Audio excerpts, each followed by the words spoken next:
Miss Tanya, I want you to share with the audience because everyone is trying to get their story out there. Some don't know what to share, how to share, and what to do.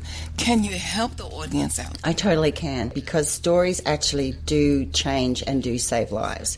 And so when we're looking at what part of our story do we need to be getting out there, I think for even some of your audiences, Fierce, it's that permission to share that story. Firstly, should I even share my story? And I want to answer that by saying yes, if you've healed from your story. So once I shared a story that I hadn't quite healed from, and I was actually on stage, and it was a disaster because I didn't realize that I hadn't healed yet, and I just started crying. And I'm not talking about delicate, attractive Hollywood tears. I'm talking about awful, ugly face, crying and sobbing as I literally was standing there with all my wounds to share. It was a long time ago, but it was a very valuable lesson. So make sure you've healed.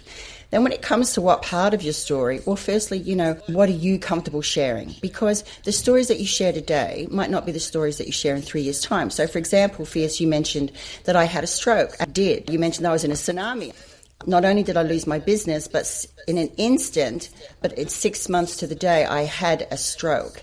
And my little girl was with me at the time. And as I was taken to hospital, I looked at her, and the scariest thought in my head was not, will I see you again? Because I recognized all the signs of the stroke, the pins and needles down the arm, the numbness. I lost the ability to speak already.